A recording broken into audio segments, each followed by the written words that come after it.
Hello everyone, I hope you're doing well. We're going today to do the maintenance revision for you guys.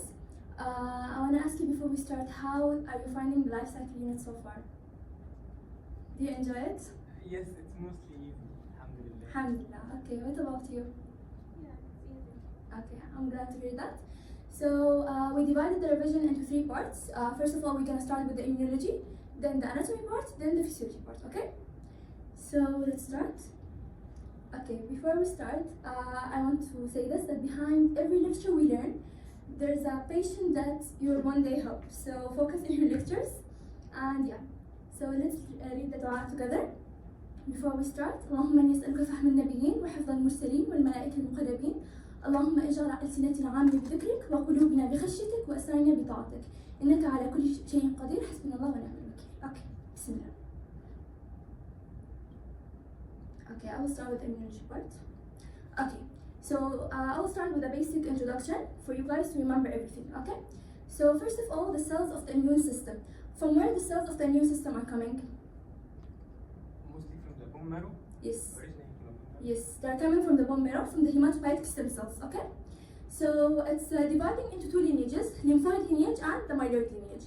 Lymphoid lineage is mainly for the adaptive immunity, right? And the myeloid lineage is mainly for what? Innate immunity.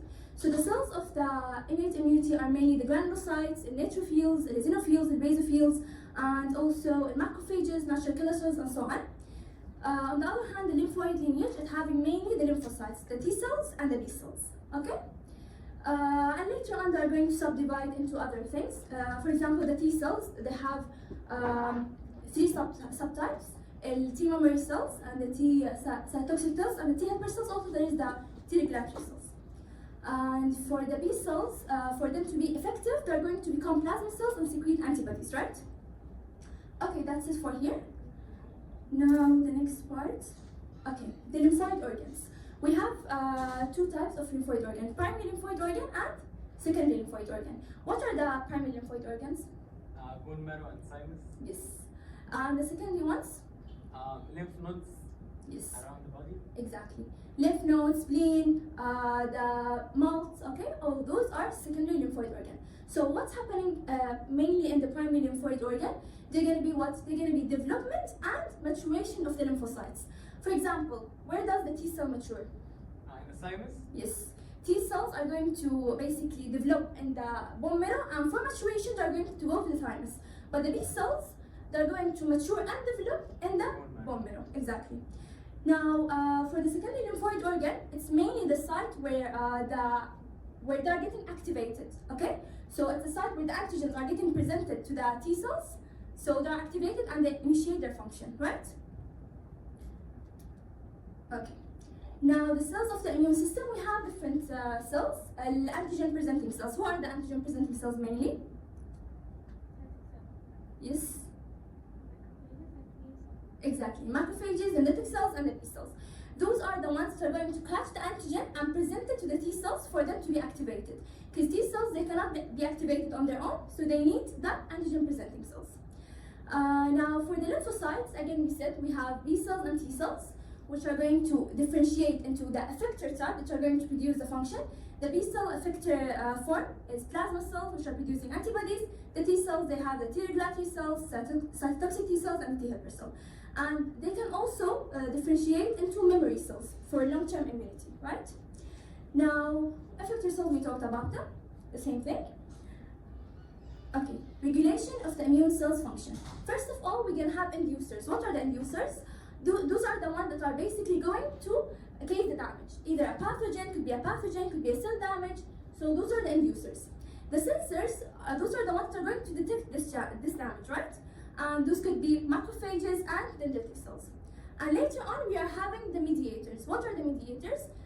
Those are the signals, such as cytokines and chemokines, which are going to recruit the actual immune cells that are going to produce the function. Who are our effectors then that are going to be recruited by the mediators? The lymphocytes, natural killer cells, macrophages, and so on, right? So yes, this is for this part. This is basically the series of how the immune cells are going to be activated. Okay, innate and adaptive immunity. Each have like special characteristic for it. the innate immunity is basically the fast one. It's the first line of defense. It's going to initiate its action really fastly, but it's not specific. And by that, what I mean, basically, it can recognize self-antigen from non-self antigen, but for example, it cannot recognize if this is a virus or if this is a COVID, right? And most importantly, it doesn't have memory. So it cannot remember that, oh, this antigen I was exposed to it before. It cannot remember that. On the other hand, adaptive immunity, it has memory. Yes, it is slow. It will take time to basically be activated, but it's specific and it has memory. Okay? So this is for the main characteristic of each type. Okay. Now for the innate immunity, let me come here so you can see. Okay. For the innate immunity, what's gonna happen? Again, a microbe or antigen are going to basically invade the epithelial cells and enter inside. So what's going to happen that they're going to, these cells are going to detect this damage. Who are these cells? Macrophages, dendritic cells, or mast cell are going to detect the microbes or the damage that's happening and are going to secrete mediators. These mediators are the cytokines and the chemokines basically. Once they secrete these basically signals, what's going to happen? They're going to recruit immune cells to the site of the infection or to the site of the damage. Who are these immune cells? Because it's innate immunity, so it's going to recruit the granulocytes mainly. اللي هم neutrophils, xenophils, basophils, depending on the type of the infection. And in macrophages, when they're in the blood, they're monocytes. Once they're recruited to the tissue, they become what? Macrophages. Macrophages, exactly. So those are the ones that are going to produce the action and are going to kill, basically. Now, for the adaptive immunity, we have two types. Humoral immunity and the cell-mediated immunity. The humoral immunity is mainly for what? For the extracellular microbes. And who's going to produce this humoral immunity? The B cells. The cell-mediated immunity, it's basically for what? The intercellular microbes, such as viruses, such as tumor cells, and its action is produced by the T cells. Let's see what's going to happen. A microbe will come, first in the humoral immunity, a microbe will come. What's going to happen? The B lymphocytes are going to differentiate into plasma cells and are going to secrete antibodies. These antibodies are going to block the infection and prevent them basically from spreading, okay? And eradicating the extracellular microbes. Now, for the cell-mediated immunity, we said it's the T cells that's responsible for it, and we have two T cells that are going to have an action. First here, the T helper cells. The microbe have been phagocytosed in the macrophages. Macrophages, they need help to be activated. So T helper cells from their name are going to give signal to the macrophages to activate them, okay? So once the macrophages are activated, they're going to kill the phagocytosed microbe inside them by secreting the reactive oxygen species and those things, صح? Now, on the other hand, the cytotoxic T cell, they don't need help. They will kill directly, خلاص. Once they detect the microbe, either a virus, either a tumor cell, they are going to kill it directly and eliminate it, okay? So this is for this part. Now moving to the next part. Okay, accumulation of the memory T cells with age. Okay, what's gonna happen here? What are the naive T cells? What do you know about them? They are the one which still didn't got presented to any antigens. Exactly. So naive T cells, they weren't exposed to any antigen before. They are not experienced at all. Okay. So they are going to decrease with age, and the memory T cells are going to increase with age. Why is that happening? هلا احنا حكينا انه ال T cells are mainly maturing where? In the thymus. In the thymus. The thymus with age is going to invalidate. It's going to atrophy. تمام? A decrease and shrunken in size with time. That's why the naive T cells that are being matured in the thymus are no longer there. خلاص, the number are going to decrease with age. But the memory T cells are going to increase. Why do you think? Why they're increasing with age? Because you are being exposed to pathogens as you live. Exactly. So as we are living, we're getting exposed to different type of microbes. So by that, the memory T cells are going to remember different type of antigens and microbes that we were exposed to. And the next time it will attack faster and quicker. Okay? Because it remembers the antigen basically. And this is for this one. Okay, now the pattern recognition receptor and the pathogen-associated molecular patterns. Okay, so as you can see here first, where are the pattern recognition receptor existing? Outside of the cell, the cells. بيكونوا على الليكوسايت اللي هم الفاجوسايت. شوف this is the phagocyte و this is the pattern recognition receptor. We have different types اللي هم هدول we'll talk about them in a bit. بس هم بيكونوا mainly on the leukocyte اللي هم either phagocytes and so on. Now on the other hand the pathogen associated molecular patterns هم على شو بيكونوا على الانتيجين بيكونوا على الباثوجين. So basically the pattern recognition receptor are going to identify the pathogen by this pump that's on its surface. Okay? So we have different type of the pattern recognition receptor. هلا في endosomal ones هم بينقسموا تقريبا لثلاث انواع. endosomal, cytosolic, extracellular. Okay? The toll-like receptor are the most common one. Okay? And they're existing both extracellularly and endosomally inside. Okay? So they're mainly for what? For the bacteria and the viruses. Now for the node-like receptor, the node-like receptor they are for the bacteria and the cell damage and they are cytosolic. The red-like receptor they are for the viruses and again they are cytosolic because the viruses you will find them intracellularly, right? And also we had the last one, yeah. The C-type lectin receptor, they are extracellular, they are mainly for the fungi. Is everything clear so far? Yes. Yes. Okay, now the macrophage's way of controlling the infection. عندنا 3 different levels. The first level, the macrophages are going to detect the pathogen and they act as detector they act as sensors they are going to detect the damage and they act as effector at the same time. They are detecting and producing the action. خلاص, they will kill the bacteria directly. They don't need the help of anything. This is the first level. They kill the bacteria directly. Now the second level, what's gonna happen? Macrophages are the sensors or the detectors, but they are not going to produce the effector function. Who's going to produce the effector function here? The neutrophils. How?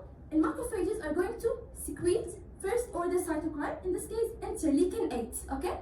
It's going to secrete it, it's going to activate the neutrophils to come and please kill the bacteria.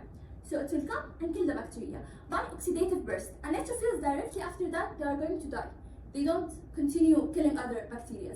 On the other hand, in macrophages, when it's killed the bacteria, it can still kill other bacteria. It won't die immediately. Okay? Now the third level, what's gonna happen in the third level? Here the macrophages, they need help. They need help how? هلا هم sensors كمان يعني in the all orders the macrophages are the sensors. Okay? They are going to detect the damage. In this case, they are going to secrete interleukin 12 to activate the T cells, mainly the T helper cell. تمام؟ زي ما حكينا in the previous slide إنه they are asking for the help of the T helper cell to become activated. So they are going to secrete interleukin 12. Innate lymphoid cells or T cells are going to secrete interferon gamma. Interferon gamma is going to activate the macrophages. Okay? How the macrophages they are going to kill the bacteria. Did you understand the last one? Yes. It's not confusing? No, yes. Okay, alhamdulillah. Okay, this is the 3 levels of how macrophages are going to basically kill the bacteria or how they are going to do it. Now the T helper cell and the macrophages, how exactly it's going to happen? إنه الeffector T helper cell recognize the bacterial peptide and the infected macrophages.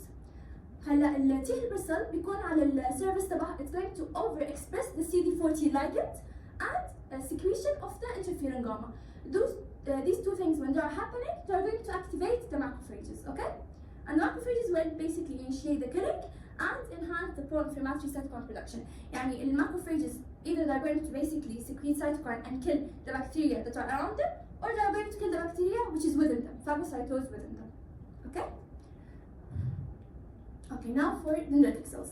Dendritic cells are mainly they're the most efficient antigen-presenting cells. Okay? We had other antigen-presenting cells. Do you remember them? Macrophages. We cells. So what's going to happen exactly? Hello, we have different subsets of the dendritic cells. I think you should not know them indeed. But the classical one are the ones that are basically in the epithelium. They're also called the Langerhans cells, if I'm not mistaken. They're basically the one in the epithelium. They're going to basically detect the antigen and go to the lymph node and present it to the T cells. The plasmacytoid type, they're going to capture the blood-borne antigen, the ones that are in the blood, not in the epithelium. The ones that are in the blood and transport them to the spleen. Now, the immature and the mature. How the dendritic cells are going to become mature. First of all, the dendritic cells are زي ما حكينا in the epithelial surface. When an antigen enters, it's going to detect this antigen, okay? And basically it's going to detect antigen and it will be activated by the TLR ligand cytokines. Okay. After that, it will basically migrate into the afferent lymphatic vessels. Hon they got activated, but they didn't get maturated yet. While they are on their way in the afferent lymphatic vessels, they are going to get maturated. How? By upregulating two things, LB7 and LNC. Okay? They're going to upregulate those two things. Once they upregulate those two things, they are mature, especially the B7. Okay? And they are going to go to the lymph node and present the antigen to the T cells. Okay? That's for here. Okay, how that's exactly going to happen? ال T cell بيكون على السيرفيس تبعها CD28, which is a co-stimulatory signal. This is the first signal. This is the second signal. For the dendritic cell to for the T cells to be activated, they need both of these signals. The first signal is the MHC1 or 2 and the T cell receptor. Okay? وهدول are helping basically the CD3 و 408 هدول are helping to strengthen the signal. For the second signal, you need the B7 to be upregulated on the surface of the dendritic cells and the CD28 on the surface of the T cells. فهيو immature they lack B7, okay? But they cannot activate the T cell. But the mature one, they upregulated the B7 to provide the second signal for the T cell activation. Okay? Is it clear? Yes. Okay. Now for the natural killer cells, how they act. هلا usually all of the normal healthy nucleated cells, they have what? MHC1 on their surface. Okay? All of the healthy nucleated cells, they have MHC1 on their surface. Okay? So what's gonna happen? When the cell is healthy, natural killer cell, they don't need to be activated, right? Why would they? So how they are going to recognize that this cell is healthy? By the MHC on their surface. This MHC1 is going to bind to the inhibitory receptor on the natural killer cell, so it won't get activated because they have the MHC indicating that they are healthy cells.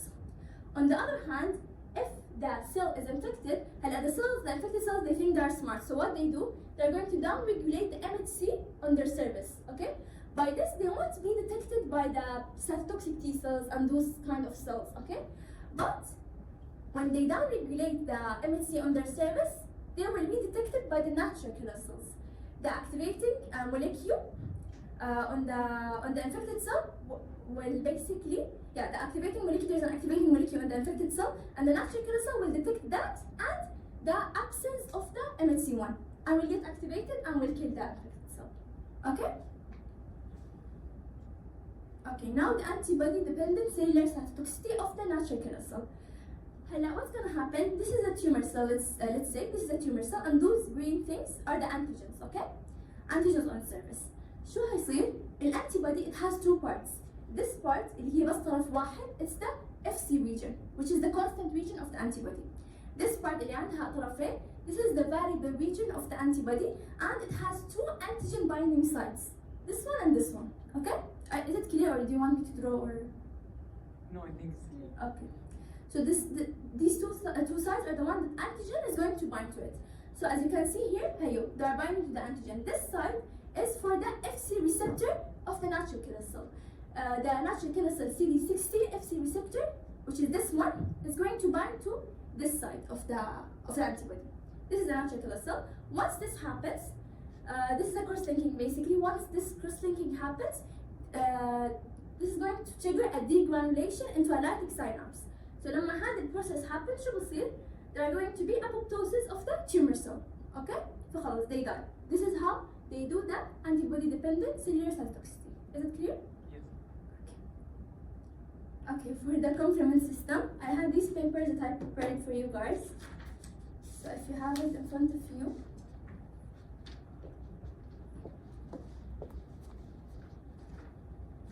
Okay. So for the complement system, we have three pathways for the complement system to be activated. Okay? Okay. We have the alternative pathway, the classical pathway, the lectin pathway. For the alternative pathway, how it's going to be activated? It's going to be triggered when complement protein is activated on the microbial surface. تمام?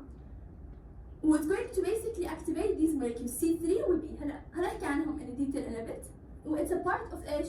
It's a component of the innate immunity. بس the classical pathway you are going to basically the classical pathway will be triggered when the antibodies bind to the surface of the microbe. These are the antibodies that are going to bind to the surface of the microbe. تمام؟ When this happens, the classical pathway will be activated, and because there is involvement of the antibody, this is not innate immunity, this is the humoral arm of the adaptive immunity. Okay? And the lectin pathway are going to be activated how? لما المنوز binding lectin binds to the microbe. They're going to bind to a carbohydrate ligand that is existing on the microbe. تمام? And that's how they're going to be activated. And again, they're going to activate, by the way, the same complement of the classical pathway C2C4, C2C4. الاثنين هدول they're going to activate the same complements. تمام؟ بس شو different that this is adaptive immunity لأنه it's involve antibodies. This is again innate immunity because why? It doesn't involve antibody. Okay? Okay, this is for this part. Is it clear? Yes. Okay. Now the classical and the lectin هلا كل واحد لها طريقة to form the C3 convertase. The C3 pathway is the most important one, صح? The C3 complement is the most important one. This is how all of the other complements are going to merge to it, صح؟ فشو هيصير؟ الكلاسيكال والlectin pathway how they are going to form the C3 convertase؟ لما C2A وال C4B مع بعض لما يعملوا a complex this is going to form the C3 convertase. Okay. When these two they are added to each other, this complex is going to form the C3 convertase for the classical pathway and the lectin pathway. But the case is different for the alternative pathway. The alternative pathway for it to form the C3 convertase لازم يكون في C3B و BB. This is it's a long story. I don't think you need to know the details, but know that C3B مع BB they are going to make the C3 convertase into alternative pathway. Okay? شو بتعمل هاي C3 convertase? It's going to cleave C3 to C3A and C3B. What is the main function of C3A? Inflammation, exactly. It acts as an inflammatory mediator, a chemoattractant of other immune cells. Say neutrophils, macrophages are going to basically recruit them to come to the site of the infection. أما C3B, it's an opsonin. شو يعني opsonin؟ يعني it coats the surface of the antigen with an antibody or another thing for them to be recognized by the immune cells. Okay? فاهمين هاي الفكرة؟ إنه how it acts as an opsonin? No, can you repeat? Okay. هلا I don't know if I can go. Okay. I think I can. Okay. So the C3B شو بيعملوا؟ The C3B complement system are going to, this is the antigen, let's assume, okay? This is an antigen. So what they're gonna do? They're going to opsonize this antigen. يعني مثلا بيحطوا عليها antibody, let's say, okay? They'll put on it an antibody, for example. So the other immune cells, they're going to, new B cells are going to recognize this antibody and attack the antigen, right? This process of opsonizing and coating the antigen, it's called opsonization. Okay, is it clear now? Yes. Okay. This is mainly the function of the C3B, acting as an opsonin, okay? Now, on the other hand, you will have the C5 convertase. The C5 convertase, how it's going to form? هلا احنا حكينا انه ال C3 convertase formed by C2A, C4B. When you add to the C2A, C4B, a C3B, they will become C5 convertase. Okay, is it clear? Yes. When C2A plus C4B plus C3B, this is the C5 convertase, okay? This C5 convertase, again, from its name, it's going to cleave the C5 to C5A and C5B. Again, the C5A, similarly to the C3A, it's an inflammatory mediator, okay? But the C5B here, it's not an opsonin. The C5B, along with the other complements, اللي هما C6, C7, C8, C9, are going to form something called MAC. شو يعني MAC? Membrane Attack Complex. هاد شو بيعمل بالضبط؟ This one is going to go, okay? هي هلا mainly its function is lysis of the microbe. How it's going to lyse the microbe? It's going to go on the it's going to assemble into a ring-shaped pore on the pathogen surface. تمام؟ تعمل pore inside the pathogen surface. So when it does this pore inside the pathogen, شو بصير؟ The water and the ions can rush inside the pathogen. Okay? لما the waters will ion rush inside the pathogen, the microbe will burst. It will lyse. صح؟ So this one الماك is especially important for the gram negative bacteria زي النيسيريا. فهلا لما بالقدام تشوفوا انه في complement deficiency in the late complement pathway بيكون شو؟ بيكون الانفكشن the people is more exposed to ايش؟ to the gram negative infections. Okay? Is this idea clear? Yeah. Complement system is clear because I know the guys you are finding difficulty with it. So is it clear or do you want me to repeat anything? It's fine. I will repeat anything if you want. No, now it's clear. It's clear? Okay. This is a quick revision. And no complement system, classical pathway, lectin pathway, alternative pathway, and I explained how they are going to be activated. The main functions, opsonization, by which one, if you recall? The C3B? Yes. Opsonization by C3b. Type inflammation. C3A and C5A. Yes, exactly. Will lysis by who? From the MAC, but it's not the MAC, It's from the MAC. Well, MAC is composed of what? C5b, C6, C7, C8, C9. Okay? That's how the MAC is composed. Okay? Or yeah. Okay. The sequence of events and the migration of the blood leukocyte to the site of the infection. Okay, شو بصير هلا هون? What's gonna happen? At the site of the infection, macrophages are going to secrete cytokines. Those cytokines are the tumor necrosis factor and the interleukin 1. Once those basically cytokines are secreted, what's gonna happen? The endothelium will upregulate two things. The endothelium will start upregulating the selectants and will upregulate the integrin ligands. تمام? Why it's upregulating the selectants? هلا the blood flow is really fast. Okay? فالنيتروفيلز or other immune cells when they come, they cannot bind to the endothelium directly. What's gonna they cannot bind because the blood flow is so fast. So these selectants are there to slow the movement of the neutrophils. Neutrophils are going to bind through they have carbohydrate ligands on their surface. تمام؟ neutrophils بيكون عندهم carbohydrate ligands on their surface for binding to the selectants. They're gonna bind to the selectants and they're gonna slow, their movement will be slowed, okay? They start rolling on the endothelium. This is a weak attachment, so they're not gonna stop their movement, no. They're going to only be slower, okay? And the purpose of making them slower is basically for them إنه بعدين إنه بنوقف الحركة عشان يفوتوا جوا. هلا I will explain the other part. The purpose of upregulating the integrin ligands is for later on for the neutrophil to bind to them, okay? النيتروفيل بيكون على السيرفس تبعها الانتجرينز, okay? الانتجرين ligand is on the surface of the endothelium. الانتجرين itself is on the surface of the leukocyte or the neutrophils, okay? فده هيو. Let's assume إنه this is an okay. Let's assume that this is the integrin ligand and this is, let's say, إنه the integrin on the surface of the leukocyte or the neutrophil. تمام? So what's gonna happen? They're going to bind. Once an example of integrins is the LFA1, okay? For the neutrophils. LFA1 on the side on the neutrophil are going to bind to the ICAM on the surface of the endothelium. Is it clear? Yes. Okay. It's going to bind the surface of the endothelium, and this attachment of the integrin مع الانتجرين ligand is a strong attachment. تمام؟ هون الحركة تبع النيتروفيل is going to stop. خلاص ما في rolling. ما في إنه تمشي slowly. لا. It will stop. For it to what? For it to transmigrate diabetes اللي هو هاي الموفمنت. Diabetes هاي الموفمنت اللي هي when it leaves the blood and enters into the tissue to go to the infection site to reduce infection basically. Okay? Is it clear? Yes. For sure? Okay. This is for this part. Okay, now for the innate primary immunodeficiencies.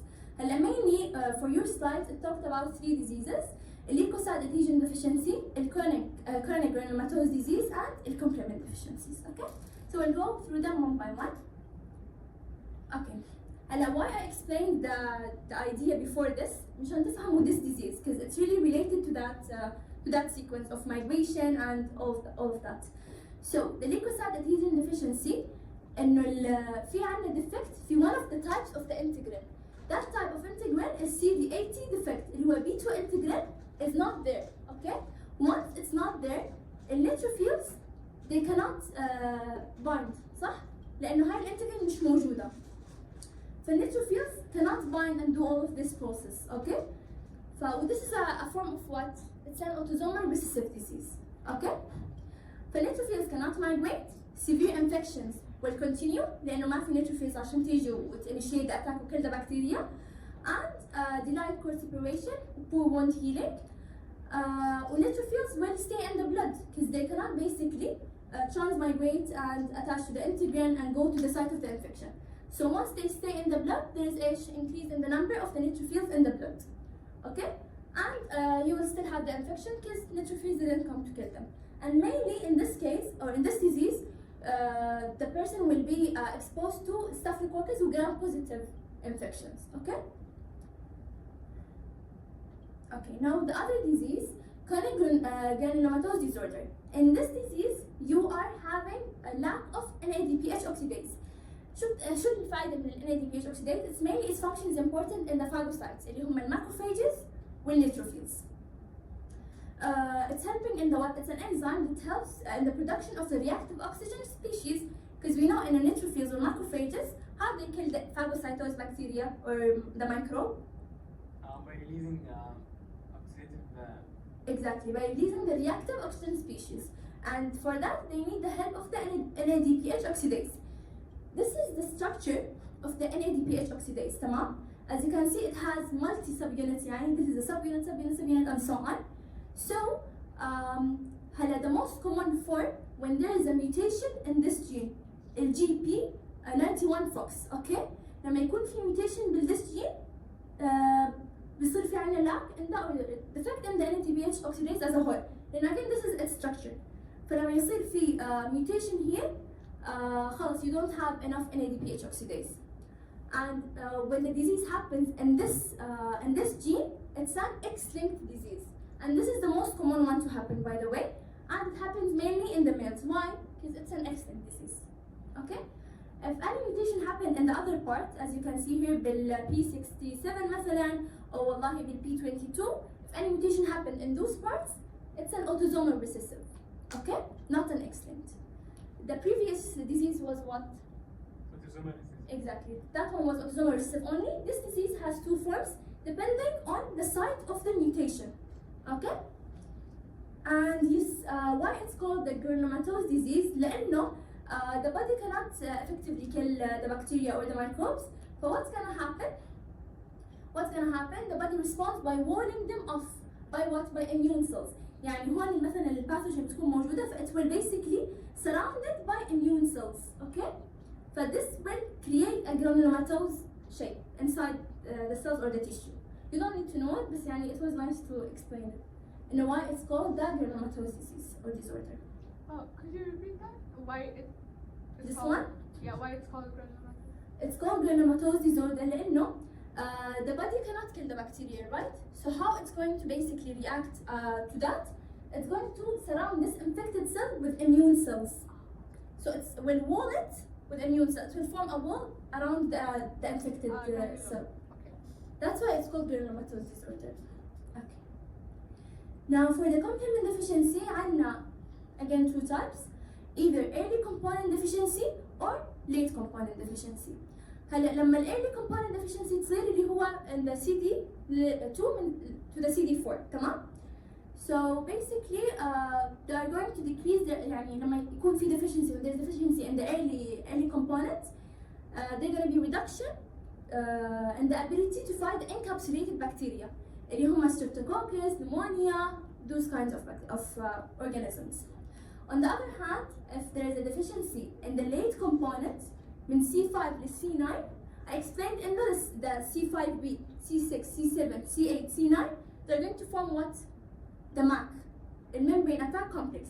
فلما يكون في when there is deficiency in this one, okay, in this component, what's gonna happen? Reduction in the formation of the membrane attack complex, and by that we're gonna have the person will be more susceptible to gram-negative bacteria. For example, the Neisseria infections and so on. This one gram-positive bacteria, this one gram-negative bacteria. Okay, and how to measure it? By using a test called CH50. It measures the classical complement pathway. You don't need to know the details, to be honest, but just know how you're gonna know if this person is having complement deficiency by the CH50 test. Okay, and that's it. Okay, the antigen recognition by the T cells and the B cells. The antigen and the B cells, how they're going to be recognized? By the antibodies, basically. The antigen is having a part on its surface that's called the epitope. This is the part that's going to be recognized by the antibody. I explained earlier in an antibody عندها the constant region, the FC region, and the variable region, the FV region. The FV region has two antigen binding sites. Okay? This is how it's going to basically bind the antigen. And yeah, this is how it recognizes the antigen. This is for the B cells. The T cells, they cannot recognize the antigen on their own. They need the help of who? The antigen presenting cells. Okay? اللي هم dendritic cells, macrophages, B cells. So these cells are going to detect the antigen and will present it to the T cells to ايش? Will present the T cell for it to be activated. Yeah, there is MHC1 and MHC2 molecule on the surface of the antigen presenting cells. Yeah, there's MHC1, it's in all nucleated cells, but the MHC2 is only on the antigen presenting cells. تمام؟ بس شو اسمه ده antigen presenting cells, they have both because they are nucleated after all, so they have MHC1 and MHC2 on their surface. When they present the antigen through MHC1, they will present it to the cytotoxic T cell. When they present the antigen through MHC2, they will present it to the T helper cell. Okay, this is the rule, يعني, memorize it. It's like 1 multiplied by 8, 8, 2 multiplied by 4, 8. Okay. Okay. The processing and the presentation of the protein antigen. We have two pathways. The protosomal pathway for the intracellular microbes and the other one, which is the lysosomal pathway. We'll go to it in a bit. So, okay, what's going to happen here? This pathway is mainly for the intracellular antigens or basically microbes. So once these microbes are inside the cytoplasm, what's going to happen? These antigens are going to be degraded by protosomes, okay? They're going to be degraded into peptides, okay? These peptides are going to be transported to the endoplasmic reticulum through something called TAP, transporter associated with antigen processing, okay? They're going to go to the endoplasmic reticulum where the MHC1, it will come and display them to the cell surface to the cytotoxic T cell. Why it displayed them to the cytotoxic T cell? To activate? Yes, but why not to the T helper cell? Because it's Yes, it's MHC1, not MHC2. Okay? And this is mainly for what? For the intracellular microbes. Do you understand this topic so far? Okay, I'll move to the second one, which is the lysosomal pathway. Yeah, lysosomal pathway. This one is mainly for the extracellular microbes, okay? What's gonna happen exactly that the antigen presenting cell will basically ingest, antigens will be ingested by the antigen presenting cells into a vesicle, tamam? This vesicle will fuse with a lysosome in order for the lysosome to start again degrading them into peptides, okay? It's going to do that by secreting proteolytic enzyme basically, and again it will degrade it into peptides. And here, for the MHC2 to come and basically take these peptide or antigen, there's a problem. It has something called invariant chain on its surface, okay? But once it fuses with the endosome, this invariant chain will be removed in order for it to bind to the peptide. Okay? يعني the newly synthesized MHC2 molecule, they will always have this invariant chain on their surface in order for them not to bind randomly to any peptide. Okay? It's always there. But once they fuse with the endosome or the vesicle, this invariant chain will be removed so they can basically detect the peptide and present it to the CD4 T cells or the T helper cells. Okay? Is it clear?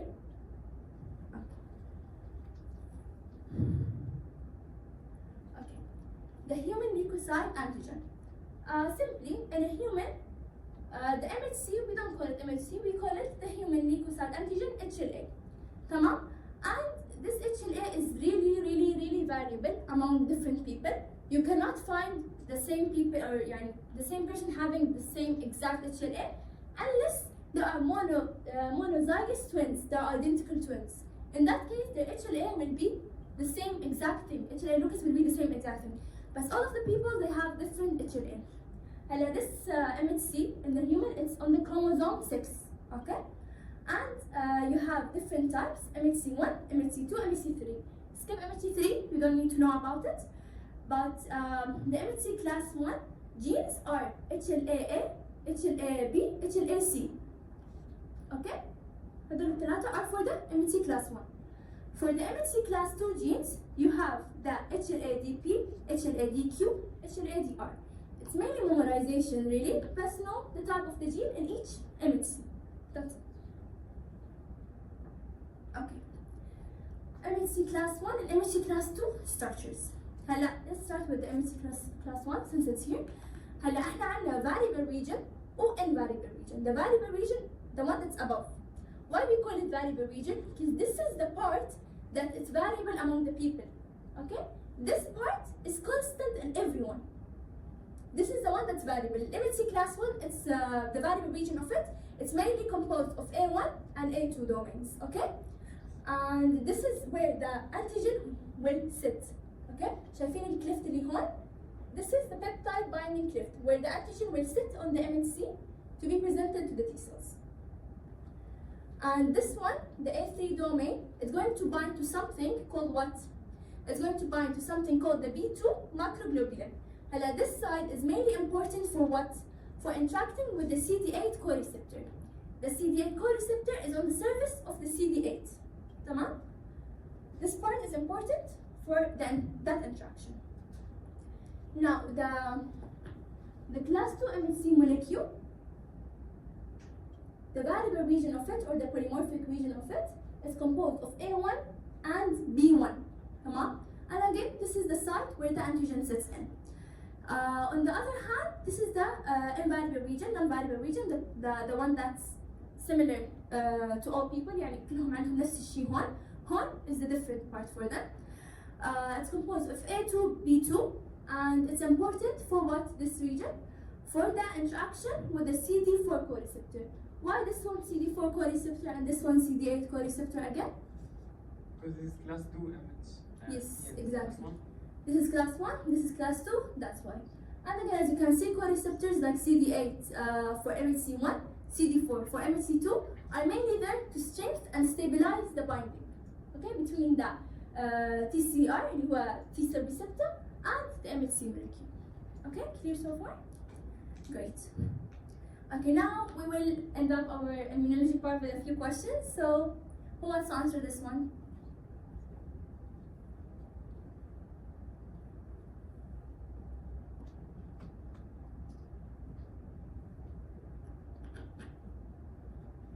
Yes. I'm not sure, but is it B? Yes, we said in the MHC Yes, with 2, CD4. exactly, CD4. For MHC1, CD8. exactly. Toxic T cell, Ah, they don't need anything, صح? yes. They will kill the bacteria directly. Wait, can you explain that point? This point? About the cytotoxic killing the bacteria? هلا cytotoxic, they don't need يعني something to basically, they will kill the bacteria or the antigen directly. They don't need the bacteria or the antigen to be presented to them by antigen presenting cells. Okay? They kill directly. Tamam? Because our doctor mentioned that even effector T cells will need antigen presentation. I will double check with that, okay? I will double check. Okay, now for the second question.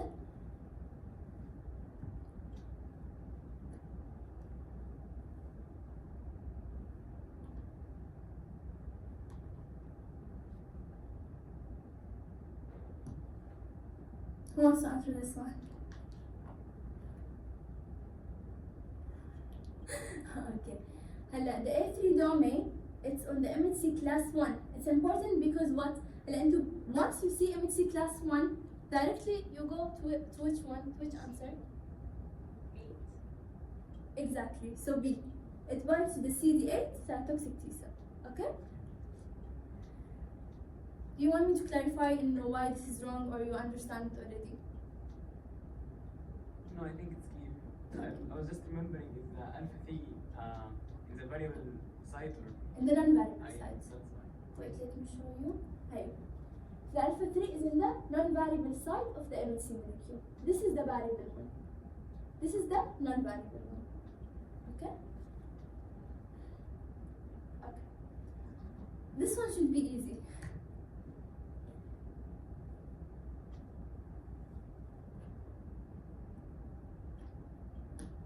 B, C3. Yes, C3. C3 is the most important one. Okay? I explain this one. You have to know it.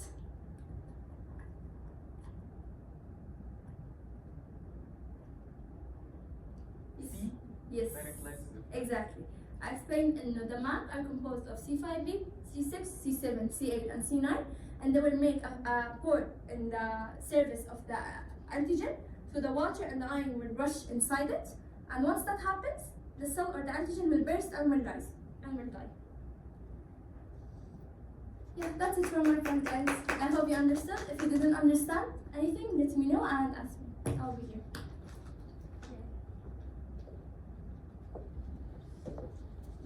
Guys, like to take a break قبل ما نبلش ولا؟ What do you guys think? Alright, نبلش على طول.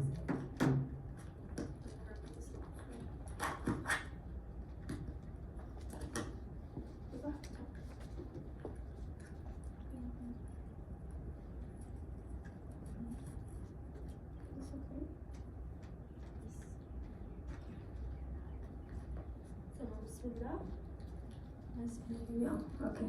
So before I start, what are the parts in anatomy? Because I know that a lot of the things you took it in semester 1, صح? So a lot of the things you covered. There's one slide the doctor showed with like the difference between a crest group. Yeah, okay. And I was just looking at your group today to see, like, I don't understand because I feel like you guys should know it, and I'll try my best to explain it for you. But then you're gonna apply it even more in year 3 when you take musculoskeletal system. It's gonna be much more clear. It looks a bit hard, but what I'll do is I'll try to explain it to the best of my ability, and then when you apply it later on, it will be much clearer. I just like keep looking at pictures for it, and it's gonna be. Unless you look at pictures, you won't get it. Okay. Other than that, what are you feeling about joints, muscle, fascia, bone tissue? How are you feeling about all of that? Good. Give it, it's okay, give thumbs up or thumbs down, you don't have to. Thumbs, okay. Hello, so I'll start overview since you guys are doing well with everything. I'm just going to do a quick overview about everything. So, join Kahoot. And if there's any question that you guys struggled with, we'll stop at it and we'll explain it in more details.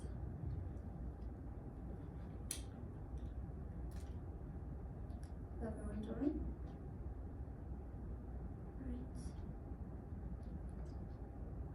Now يلا نبلش بسم الله. Alright. First question for your unit. وش صوت؟ Okay. A trauma patient undergoes a CT scan showing a slice that divides the body into unequal right and left portions. What is that?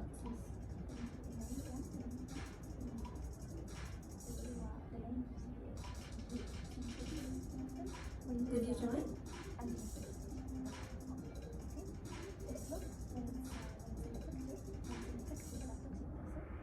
Okay, so the right answer is parasagittal. When we're dividing into two equal, that's what we call sagittal, صح?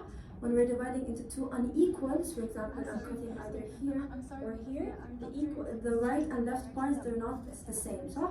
So that in that case, that's parasagittal. Who chose corona? Why did by mistake? Okay, so well, you understand why it's parasagittal, right? Alright, perfect. So we'll move on.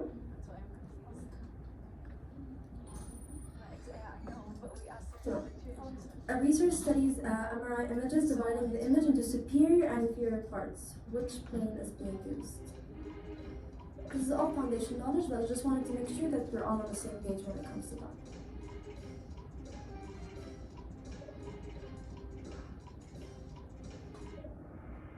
Okay, so everyone got it right? Does anyone need an explanation to why this is the right answer? Okay. So, MashaAllah. Right. A fracture is noted at the lower end of the radius. Do you guys know where your radius is? Yes. Okay. Near the wrist. So compared to the elbow, the fracture is. What's the right term to describe it? Yes, distal. Alright. For the sake of time, I'll skip the leaderboard until the end, okay?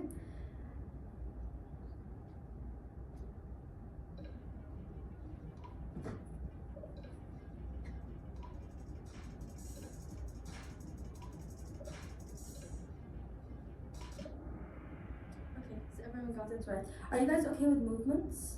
The abduction, adduction, circumduction. Everyone's okay? Is there a certain movement that you feel like we should explain it? No. Alright. So I should not stop at the movements at all. Okay.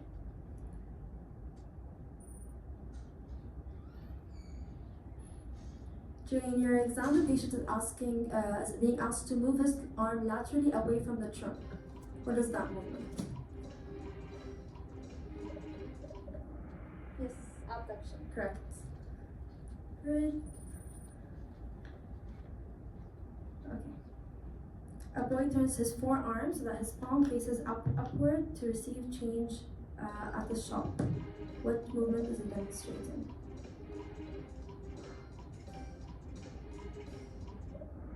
Okay. Alhamdulillah, you guys are good with the anatomical terms, anatomical positions. All that is good. Okay. So let's do this one.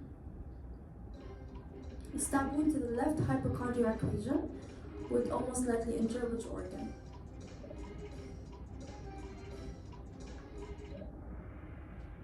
Yes, correct. Are you guys good with quadrants? You guys took it in the introduction the first semester last year, also this year. Everyone's okay with it? Okay. So I will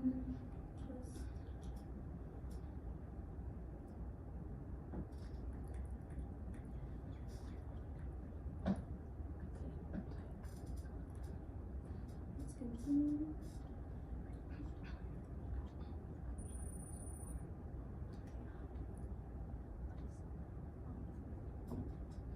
A surgeon performing a gallbladder removal makes an incision in which abdominopelvic region? Quadrant that one.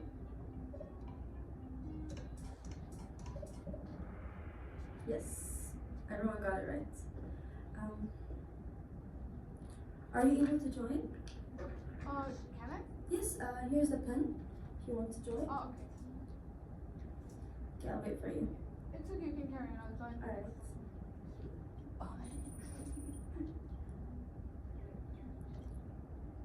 Patients reports suprapubic pain. The imaging reveals the distended urinary bladder.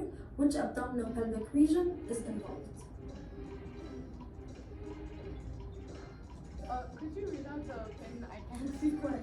28, 27, 37. Thank you. You're welcome.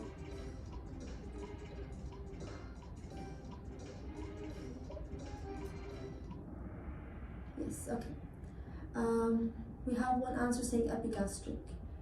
Okay, the answer is hypogastric, which is the region, is it above, where is it when it comes to quadrants? Okay, there's no board to draw. It's okay, so our quadrants are like this. It's below the umbilical. Yes, so that's the hypogastric. And he has a problem in the suprapubic area, and he has a urinary bladder that's distended. Where is your urinary bladder found? In the hypogastric region. So epigastric, it's the above one. Who put the answer? Adi, it's okay. Yeah, is it by accident? What do you understand now? Yeah, by accident. I can't really see.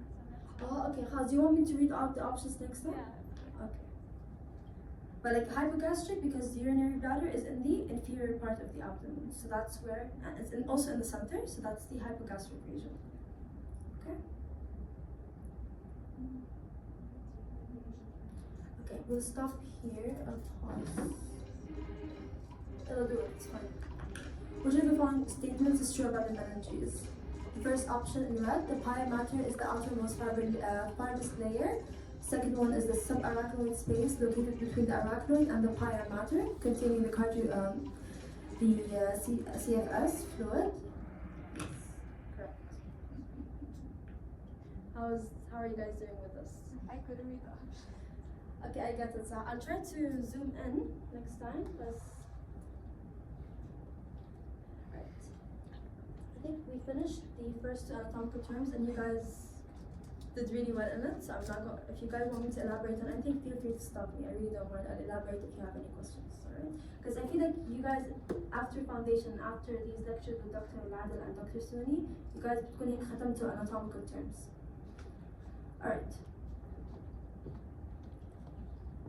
Okay, now we'll start with the part of muscles and fascia. Also, you guys took it, but I will try my best to explain any ambiguous details, okay? We'll start by the fascia. According to what it was mentioned in your slides, and I think the doctor emphasized on it, according to what does the thickness of your superficial fascia depend on? The amount of fat. Exactly. So, depending on the amount of fat, we have three classifications of your superficial fascia. We have the thin, the slightly thick, and the thick.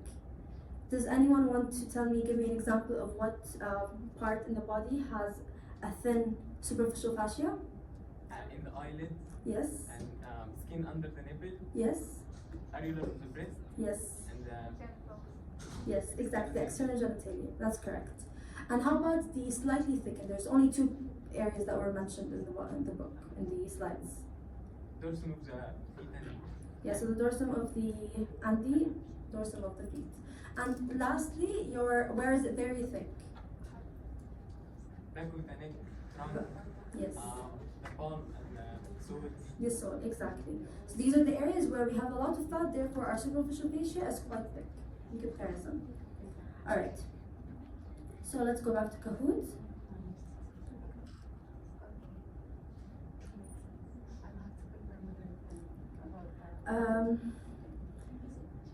Is this correct? Let me zoom in on the photo. Is this labeling correct? Is it true or false? Which one false? The false is red. Yes, why is it wrong? Anyone wants to? Okay, I'll explain it, no worries. So why is the area that was labeled periosteum wrong? Because usually in the slides it mentioned that periosteum is surrounding the bone everywhere except where? In the synovial cavity. Because in the synovial cavity, this is no longer periosteum. This is what we call the synovial membrane. So up until here, if the arrow was just at this part and at this part, and this arrow was not there, this statement would be right. But since the arrow was pointing at the synovial membrane, this is no longer true. This is not your periosteum, this is your synovial membrane. Okay?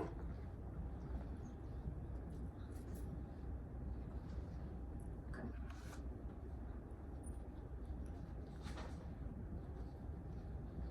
Which of the following statements is not true about your superficial fascia? Can you guys see? Red, it binds to the skin to the deep fascia. It contains blood vessels, nerves, and fats per blue. Green is it forms a tough fibrous shield covering the muscles. And yellow, it provides insertion for some muscles of the face. Okay, this is correct. The answer is it forms a tough fibrous shield covering the muscles. Are we describing superficial fascia here, or are we describing something else? Exactly. So that covers the muscles and is tough and is fibrous, that is your deep fascia. But your superficial fascia is not tough. It's not as tough as your deep fascia. That's why this statement is incorrect. Does it contain blood vessels and fat and nerves? Yes, because also we said that the superficial fascia thickness depends on the content of the fat inside of it. And it provides an insertion from some muscles of the face. That's true also. And it binds the skin to the deep fascia. That's also a feature of the superficial fascia. It binds the skin to the deep fascia. Alright.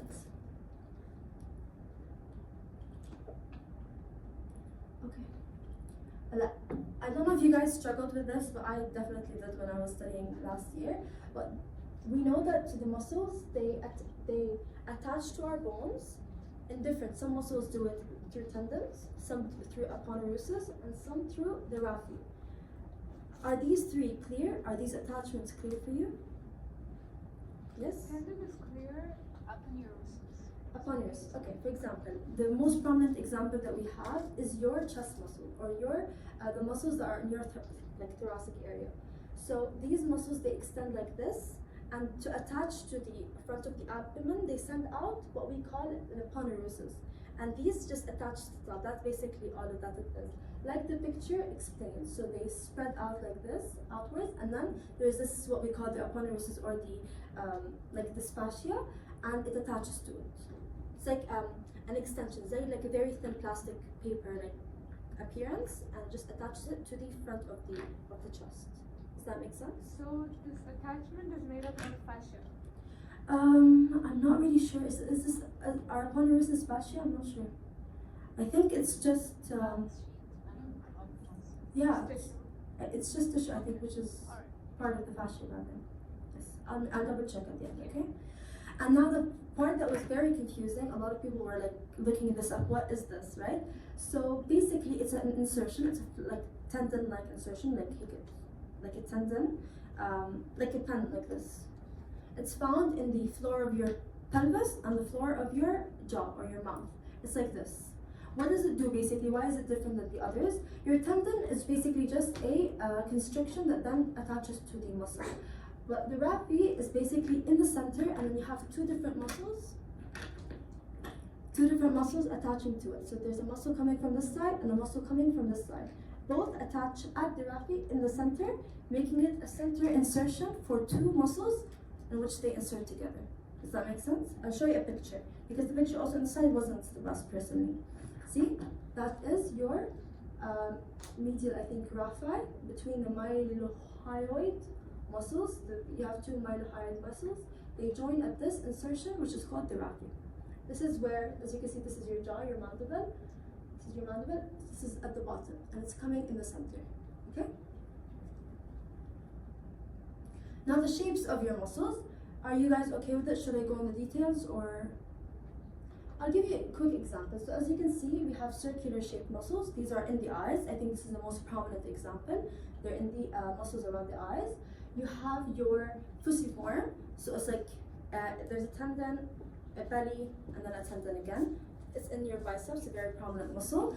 And then you have your parallel, along with the rectus abdominis. I don't know if you guys heard of the sartorius muscle that's on your thigh. It just goes like this. It's the longest muscle. It just goes like this, diagonally. And that is also parallel, but also your abdominal muscles, or what we know as abs, they are parallel in shape.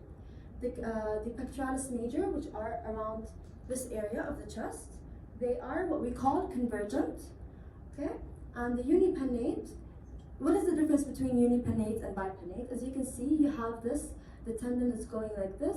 The bipinnate, you have muscles like branching from the tendon on either side. You have branching like this, and you have branching like this. In the unipinnate, you don't have that. It's just one branching to one side. Is that okay? Now the bipinnate, the prominent example is your rectus femoris, which is part of the quadriceps. So it's the muscle here on your thigh. It is bipinnate in shape. And also your multipinnate, you can like compare it with the others, the unipinnate and the bipinnate, and you can see how it differs and how it relates, and why it's called multi, not bi, because it's not only two, there's multiple. Okay, now are you guys confusing the nervous aspect of the muscles? Quickly, I'll just note the most important things. For the innervation of the skeletal muscle, we have 60% of it is motor. So basically, it makes sense because your muscles are doing work, are doing movement, so they have motor innervation, and it is in the effort because the action happens.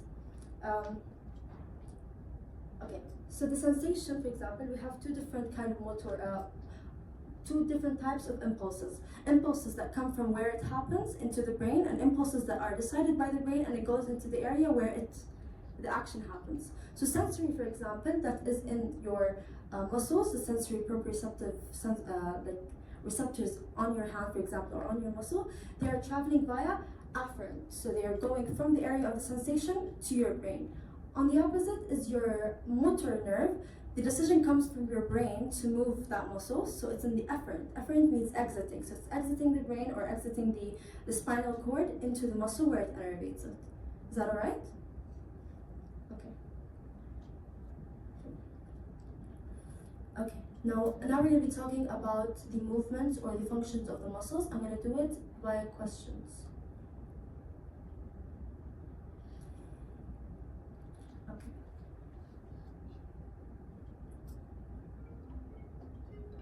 Which of the following statements about deep fascia is not true? Can you guys see?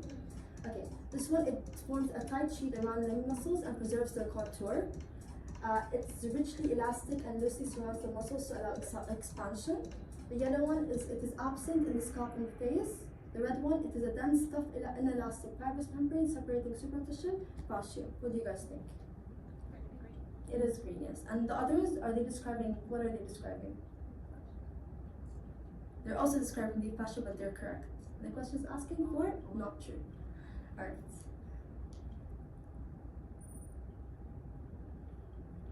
Okay. What kind of fascia is this? Is it superficial in red or deep in blue?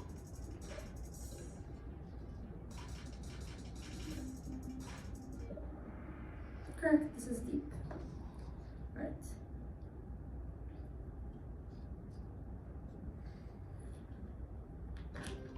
Okay. A 30-year-old man is performing a push-up. During the movement, his biceps brachii and triceps brachii contract to control the movement at the elbow joint, while his rhomboid major and trapezius contract to stabilize the scapula against the thoracic wall. You need to know what the muscles are? No. But you just want to understand what are the muscles doing. Okay. So I'll explain it because this one was confusing. That's why I wanted to emphasize on it in this session today. Okay. So let me explain. We have two different types. We have the fixators, we have synergists, we have antagonists, if you guys remember the slide on the muscles.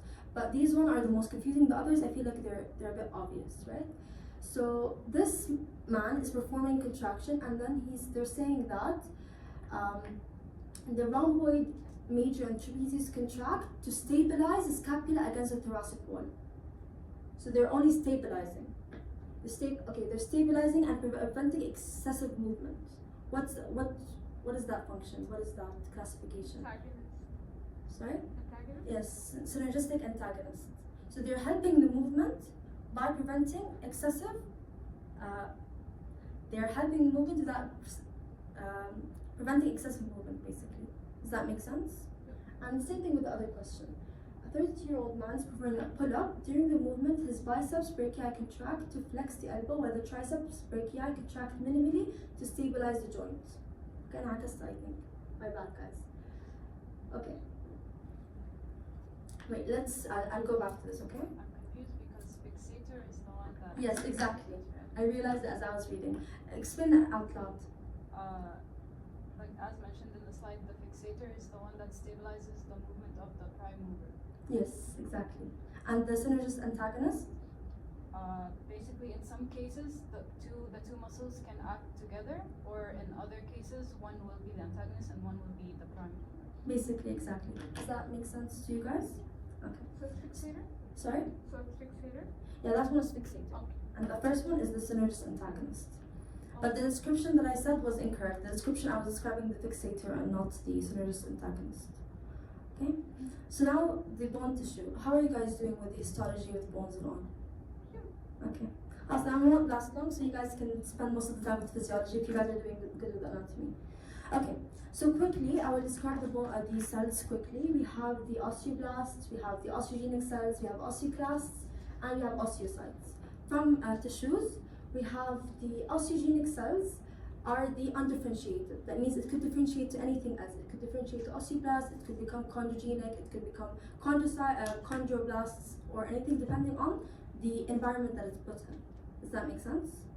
Okay, so in the case of bones, and if we have good oxygen tension in the bone, it will differentiate to osteoblasts. Now, when you look at osteogenic cells, their shape is spindle-shaped, which differentiates them from osteoblasts, which are cuboidal in shape. They're cuboidal, as you can see, they're like,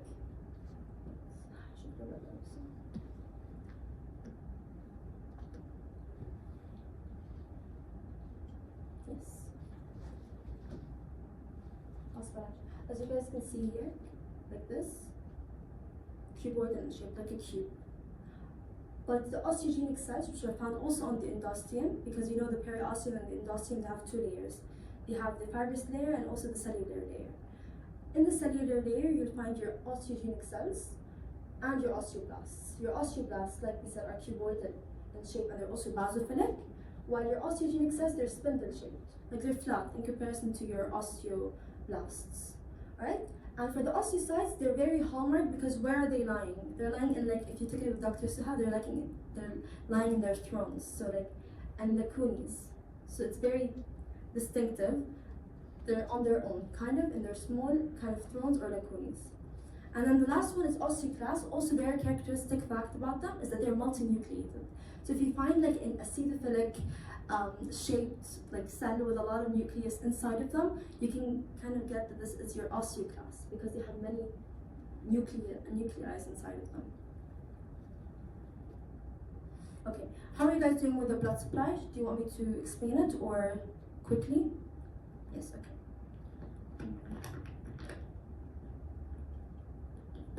Okay, so here is let's pretend this is a long muscle, alright? This is my epiphysis and this is my diaphysis. In the center, what do I have? My metaphysis, right? So my diaphysis is the shaft, my epiphysis is the top part. So at the beginning, I have my periosteum in which the nutrient artery goes into, and then it divides into an anterior branch, ascending branch F1, and a descending branch. So again, my nutrient artery F1 enters my periosteum, and it divides into ascending and descending.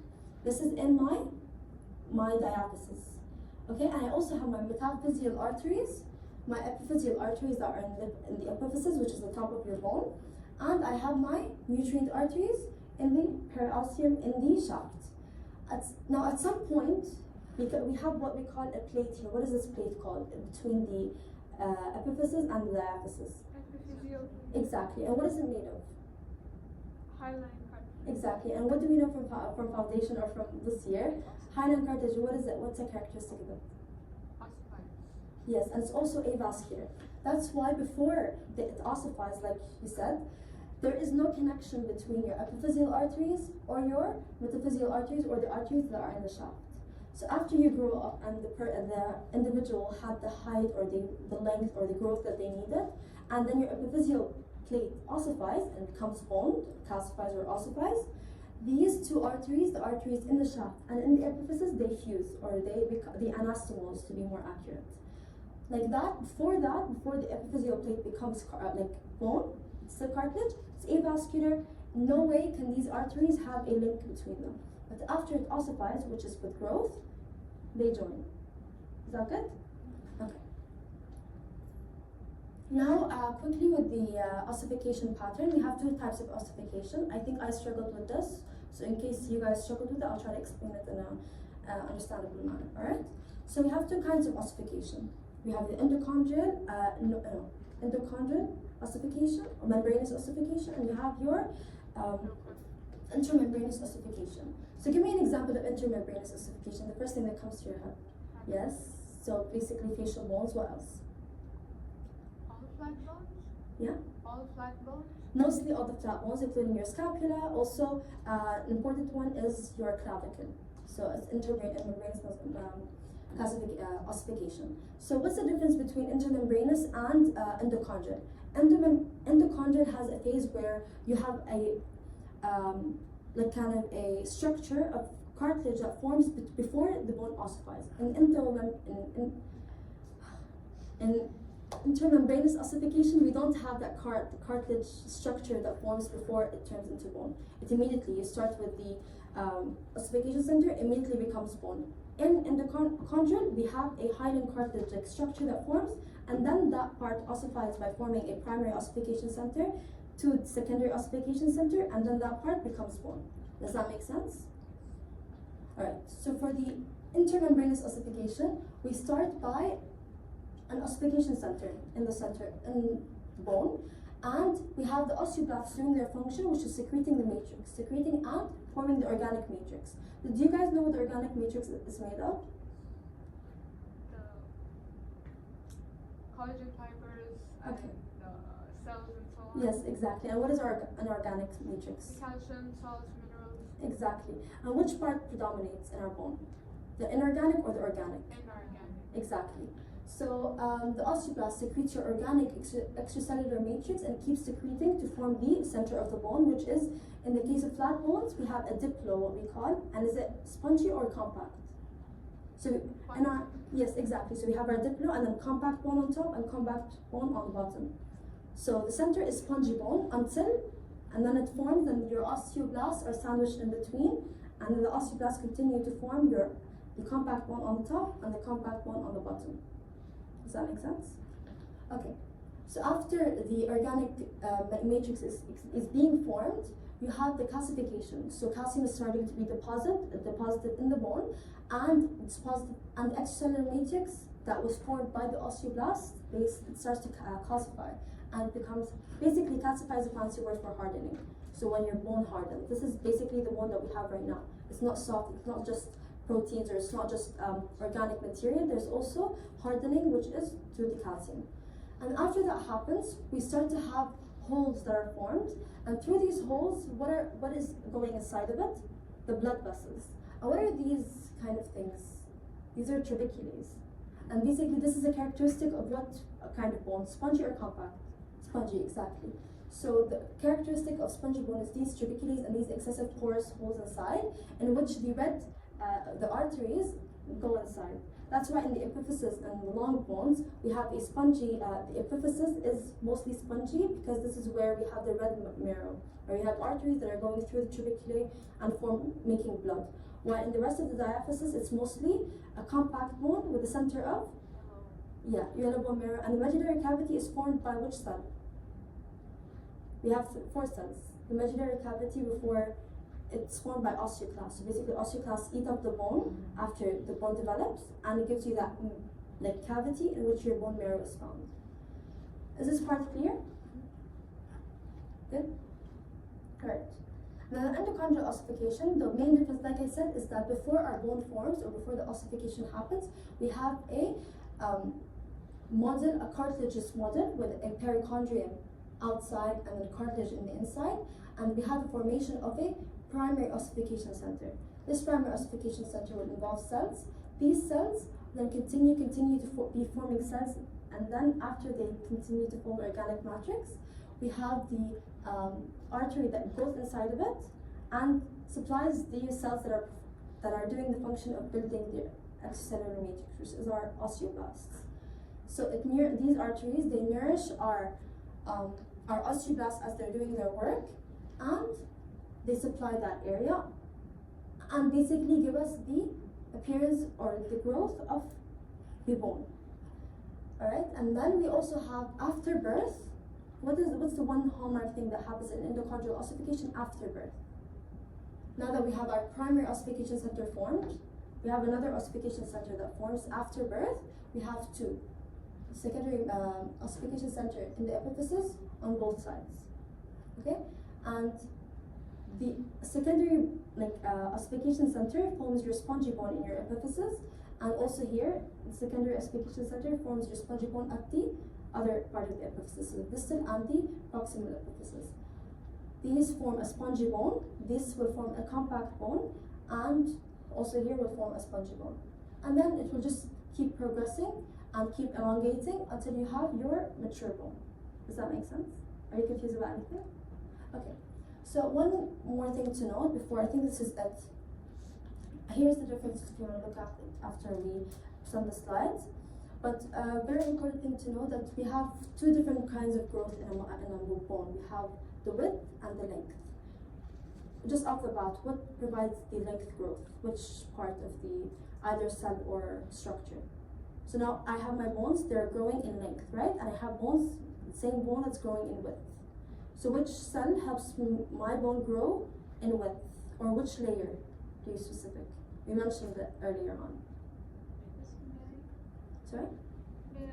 Yes, exactly. So one of the functions of your periosteum is to help your bone increase in width. However, for the length part is what we talked about, your epiphyseal plate.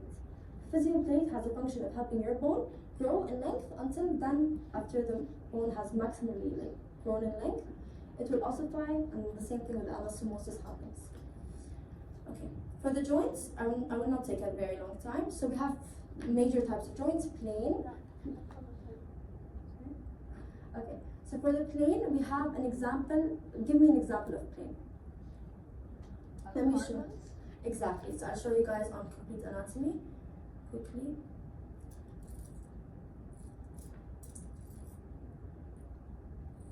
Okay. So these are your carpals, right? These small bones. This is found in your wrist. Okay. These are your carpals. In between them, we have plane joints. What does that mean? So like, what is the action of the plane joints? Horizontal. Yes, exactly. Go ahead. Sliding without crunching. Exactly, so you're sliding, like you said, horizontal movement. So what can you infer about the axes that the plane joints move in? We have biaxial, uniaxial, multiaxial. What do you think plane, since you know that they're just sliding around, or they're horizontal, what do you think, what kind of axis do they, uniaxial, multiaxial, biaxial? Uniaxial. Now this is also controversial because when we were studying it, some sources were saying they're multi-axial because they glide in every direction.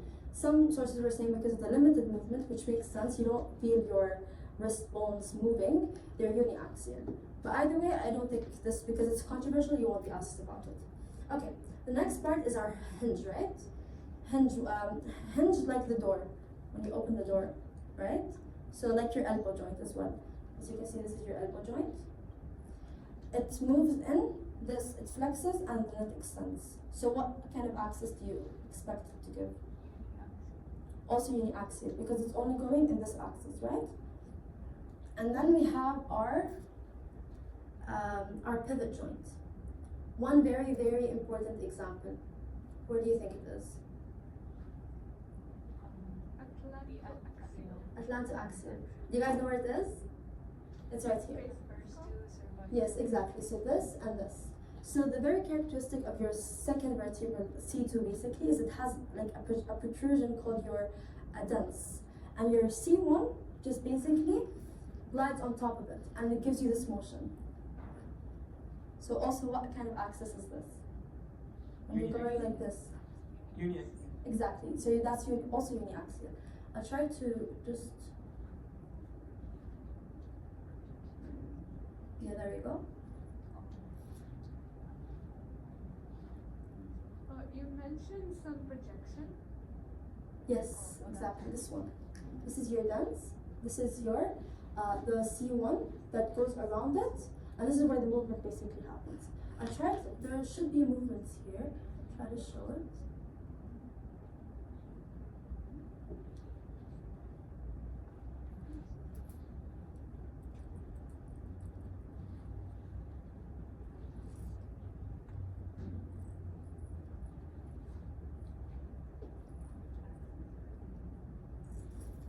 Okay, it's not gonna show.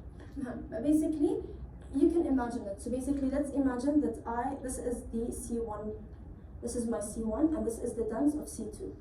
How am I moving around it? I'm going like this. I'm shaking my head like this, and like this, like that. So this is my dens, this is my C1. It's going like this, like this. That's why it's uniaxial and it's pivot, because it's pivoting around the dens protrusion. Does that make sense? Okay. Quickly, we're gonna go to ellipsoid. Also ellipsoid, give me an example of an ellipsoid. Wrist. Yes, exactly. So your wrist, can you show me all the movements your wrist can do? Yes, and lateral and medial flexion. So what does that give you about? So basically I'm flexing, extending, lateral flexion, and medial flexion. Medial flexion, sorry. Rotation, medial rotation and lateral rotation. So what kind of axis is this? Biaxial. Exactly, that's biaxial. Do you guys understand why it's biaxial? Okay. And then you have your condyloid, which is also very synonymous to your ellipsoid. Some books, they classify them as together, but some don't. And then you have quickly your saddle, which is your thumb, the joint between your thumb and your metacarpals. So these are your these are your phalanges. Then you have metacarpals that are bones in the center, right here. So between the metacarpal phalangeal bone, like joint that is between your metacarpals, your metacarpal and your thumb, so it's around here. This is saddle in type. You can do a lot of movements with your thumb in comparison to your other fingers, right? That's why this one is also has a larger range of motion. Now for your ball and socket, this is also the one with the biggest range of motion, right? So give me examples of ball and socket joints. Shoulder and hip, yes. So what kind of range of motion can you do with your shoulders and your hip? Exactly, so multi-axial. So I can do protraction, retraction, I can do abduction, adduction, I can do circumduction, I can do a lot of range of motion. Ball and socket has the largest range of motion in comparison to the others, and also multi-axial, like you said. Good job. Alright, so I think that's it. Do you guys have any question in anatomy before we move on to awaited physiology? All good? If you guys have any question, feel free to reach out. I will be able to help you, okay?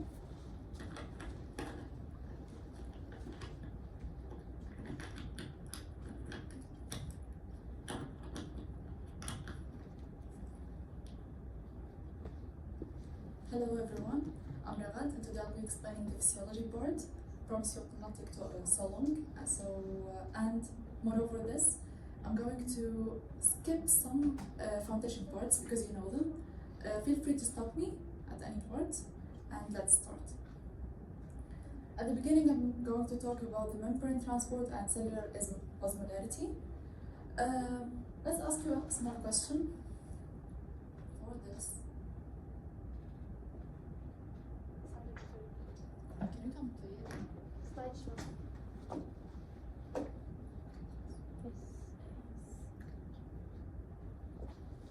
What is the importance of the cell membrane?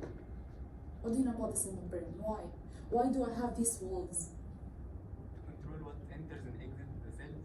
Yes, and? Physical barrier. Nice. So, what did you say? Yeah, protection. Protection, that's right. So, the importance of this cell membrane to control, as we said, what gets in and out.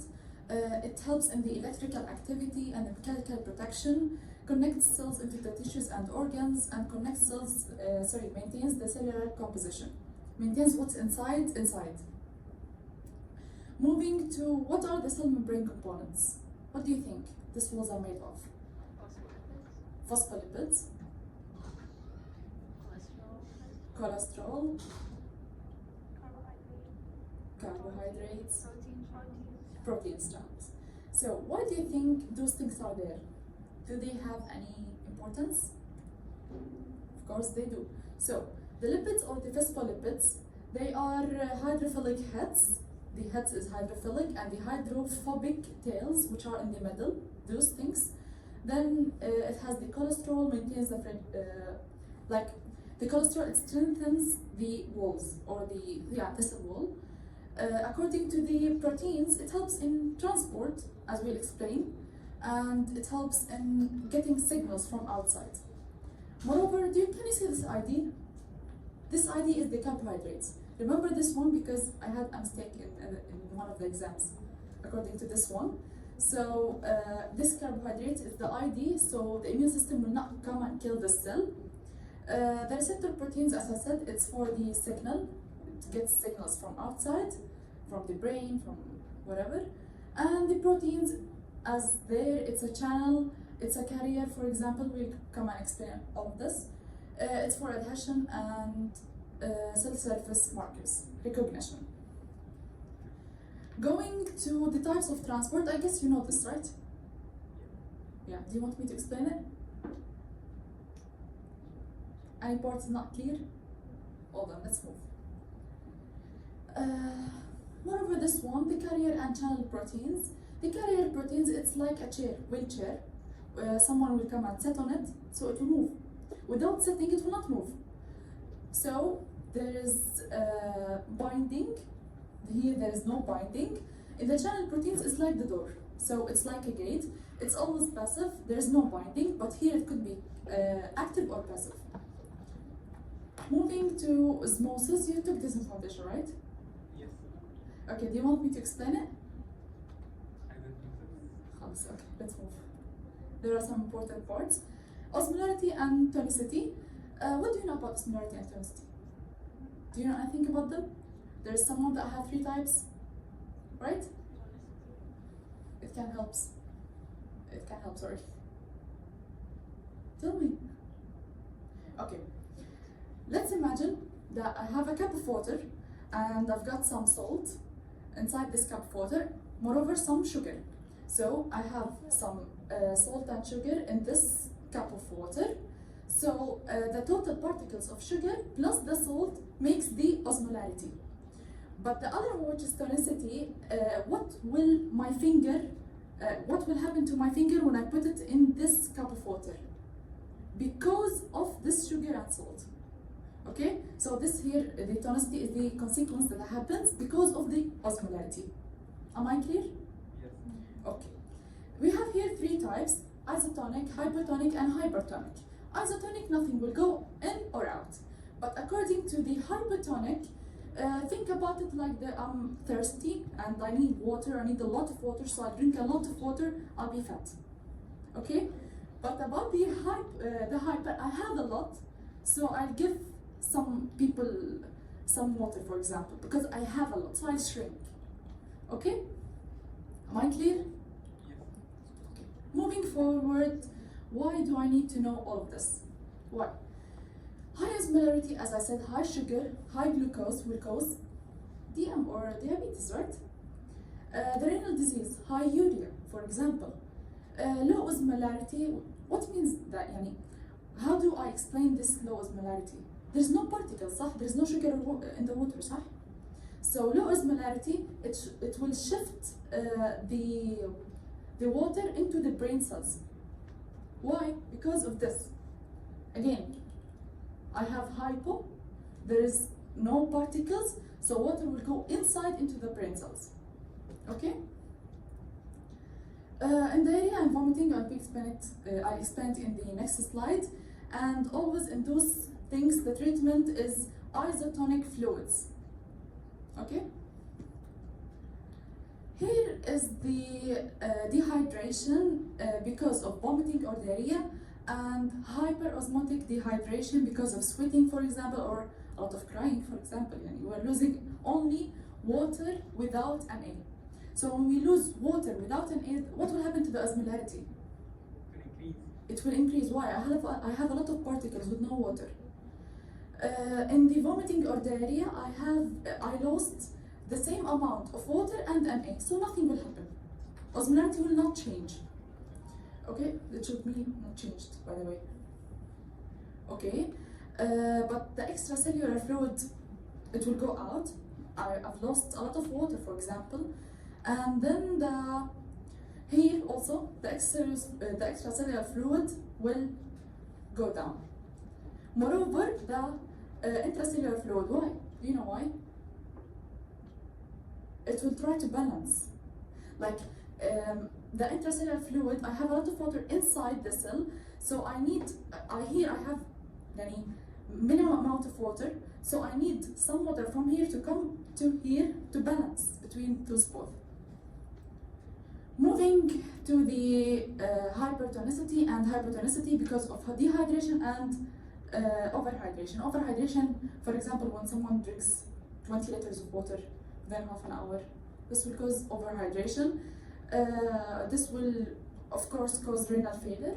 According to the dehydration, there is no water because of the sun, and someone is vomiting, someone is sweating a lot. Symptoms are thirst, dry tongue, and skin. Moreover, low urine. Responses, again, same as the symptoms, more or less.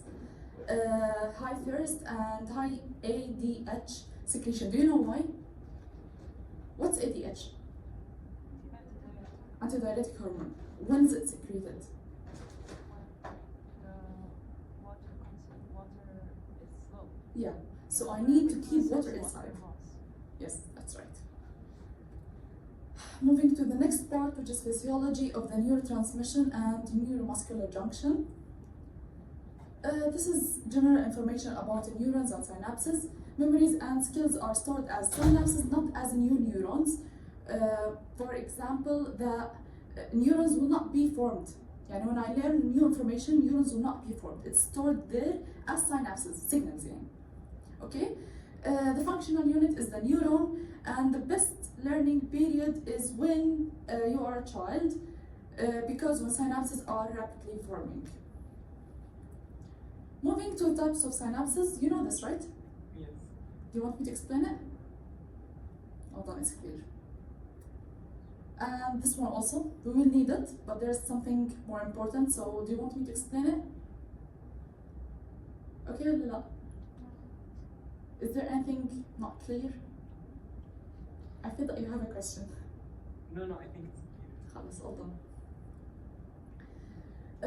Graded potential is against action potential. The graded is when something like, that's it. Action potential is like the full things that happen in the axon, then it travels to the another part. This one, basically. Okay, excitatory versus inhibitory synapses. Excitatory when I ask someone to open the lights so everyone will get up. But the inhibitory, when I ask someone to turn off the lights so everyone will sleep. These are the differences. And you will know why K and NA are there, but in the excitatory, we will open NA channels. Do you know why? To cause action potential. To cause action potential, that's right. But what about the inhibitory? Why do we open the K channels? To increase the negativity as the potassium is going outside of the cell. So we will cause Hyperpolarization. hyperpolarization. That's right. Conduction velocity. Do you know the M27, the letter and the left? Aye. When we go upstairs, the myelin sheaths here, myelinated axon or the myelin sheath is the left, and the normal one is the letter. So this is the difference between those both. The myelinated is faster, the left is faster. You can get up faster, right? That's it. Muscle fibratitis, I think you know it, right? Yes, From foundation. Okay. Physiology of skeletal muscles. Also this, I think, it was full of exams. Even this one. I'll move to the most important part. But which areas shorten during contraction of the sarcomere? eye band. Eye and H band. That's right. Sorry, eye band and H zone. Okay, even this. Okay, this is the most important one. I took this from the year 2 book, Costanzo. You can go and read if you want. But this is the cardiac action potential. What happens here basically is in phase 0, the NA channels open. So fast NA will come in, so depolarization will happen. You know that depolarization is going from the negative to the positive? Okay, hold on. It's not the opposite, by the way. We're not going to the, we're not going over the 0. Here, before the 0. How do I explain it? Okay, we start from down, then go fast up. Okay, that's it. So in phase 0, depolarization, fast NA influx. That's it. Forget about this. It's not with you. In phase 2, calcium will go in, but remember from foundation that calcium channels are slow. So we need this phase, which is called plateau phase. So in phase 2, which is plateau phase, nothing will happen unless that calcium will go in, but the K efflux or the potassium getting out of the cell will equalize those things. Did you get it? So here, why is it plateau? Nothing happened, no repolarization or depolarization. Because calcium gets in and K gets out at the same time. Nothing will happen. No depolarization, no hyperpolarization, no nothing. Just stable, it's equal. Okay, as written here, it's equal. The repolarization phase, which is, go back. Okay, which is phase 3, it will go back down, repolarization, by K getting out. That's it. And according to the, here, I think this one is not there, but here it's like when we start from the beginning, it will be like straight or equal potential at the both sides. One is negative, one is positive. Okay? Is it clear, or shall I repeat something? Okay. Why do we need the pacemaker? Maybe the SA node is not working, or maybe we have a Raymond's or something like wrong in the heart. So we need a pacemaker potential. But here we have there's a slow NA influx, which means that it will not form this fast getting up line, you know, and the slow calcium influx again it will not cause the right action potential in the membrane at the speed that I want.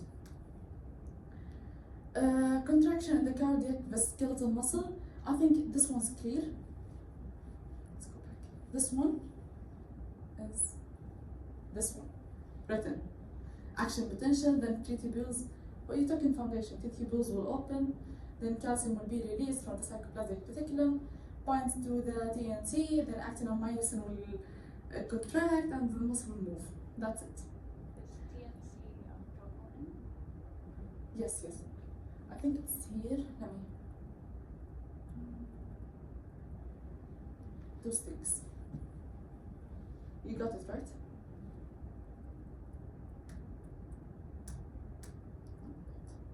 Okay. What are the differences between them, the cardiac and the skeletal muscle? The skeletal muscle, it has calcium only from the sarcoplasmic reticulum. But the cardiac muscle, it borrows some calcium from the extracellular, right? Extracellular fluid by the L-type channels, which are the slow channels. So in the cardiac, this is the difference basically, that in the cardiac muscle we borrow some calcium from the extracellular fluid. This is a small table so you can revise from. I've heard that this is the hardest one, but it's so simple, don't worry. General information. What's the normal blood pressure of someone? 37. Why do we have the scan? You can't cheat from here, it's okay. Why do we have the scan? Physical barrier. Physical barrier. Thermoregulation. Yes, thermoregulation. So skin plus the subcutaneous tissue plus some fat, it equals the body insulator. Heat transfer mechanism. How do heat transfer from our body to outside or from outside to our body? It depends on the rate of blood flow to the skin. Here we have some physics. High surface area will cause a lot of heat to get out. Low surface area will help us keep the heat inside. Is it okay? Okay. Environmental temperature, of course, it helps or influences the heat transfer, and the sympathetic nervous system controls the skin vasoconstriction. I'll explain it here. It's not here, it's after some slides. The mechanisms of heat loss. How do we lose heat? Radiation. Yeah, radiation and evaporation by sweating. Convection. Yeah, convection. Is it clear or needs examples or explanation? It's okay? Okay. Again, here behavioral and physiological things or thermoregulation. Physiological by your body, behavioral by yourself. It's not from inside. So when you wear a lot of clothes, it's behavioral, but physiological by sweating, by vasoconstriction and shivering. Moving to the effectors. What affects my body, which makes it cool or heat? How? What happens? As I explained, some physics. Vasodilation, which will allow a lot of heat to get out, but vasoconstriction, which will keep heat inside and will cause heating. That's right. Then sweating. A lot of water will come in from my body to the surface of the skin. Then heat will move from inside to that water. That's the idea of sweating. and low heat production by low shivering and low chemical thermogenesis. Erection, sorry. Do you know that small hair on our body? It helps us keep heat inside. And when you eat something, do you feel that you feel hot because you ate? Sorry.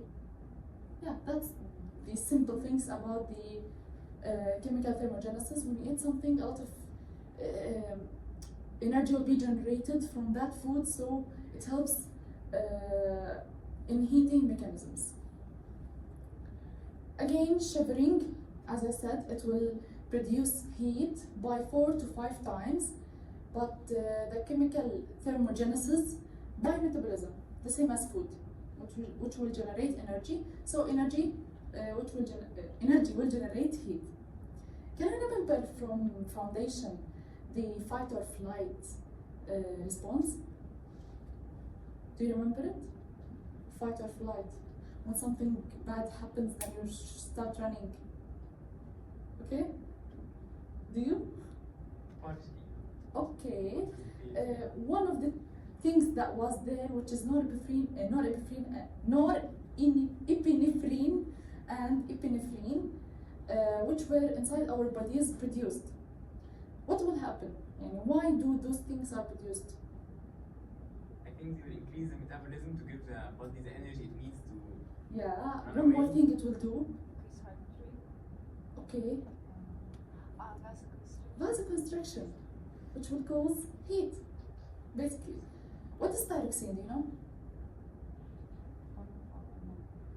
Precursor? No, it's hormone. It's a hormone. Yeah, and it's produced By thyroid. by thyroid. It helps in metabolism. So again, thyroxine, it has a role to play in a long term called adaptation. That's it. Fever, why do you think fever is there? What are the benefits? Increase body temperature to kill the pathogen. Yes, that's right. So what happens when we get this fever? Something will come from outside, such as a virus, bacteria, whatever was this. It will affect our body by increasing the prostaglandin E2 in our body. Then it will reset the thermostat to a higher level. Okay? Exogenous viruses such as anything that triggers the body, it's called trigger marker, such as toxins. Then there is something from our body, inside our body, such as the cytokines. Did you take the interleukins, the immune? Okay, such as interleukin 1 and interleukin 6, human necrotic factor alpha and IFN gamma. Those things are produced inside our bodies, which signals that there's an inflammation in our body. So the thermostat will be reset in a higher level. That's it, basically. What will happen in early effects of fever? Chills, vasoconstrictions, behavioral heat seeking. I need, like, when you have fever, do you need like a jacket or something? Okay, that's wrong, don't do it, by the way. And later, what will happen is sweating and vasodilation. The thermostat point will return to normal. Later, that means when that pyrogen, or when you take Panadol or something like this, that means later. It comes back. Okay, physiology of the skin functions. I think you know this, right? Let's move. The layers, again, you know this, but I'm not speaking about the layers. I'll speak about the aging. What happens when someone gets old? Collagen and elastin fibers decrease. Yes, so Wrinkles will appear. yeah, that's right. That's it. Again, what gives color to the skin and the hair? Melanin. Melanin. So it's the thing that's responsible for the dark skin. Melanin production is increased by UV light. UV light. That's right. Again, the muscle It helps in when like someone get afraid of something or gets cold. The hair associated structures that small muscle, which is called the piloelectric muscle, will help the hair to stop to make you hot or makes you warm or hot. Then the nerve ending, which is in the hair. Back. We have some nerve endings that when you do you remember when we were kids, we were putting some stickers on the skin, then we remove it so fast. It's painful, right? This is because of the nerve endings of the hair. Moving to the glands, I think you know them. صح? Any questions? We've done. Feel free to approach any one of us. We can help you. We're here to help you. And thank you for listening.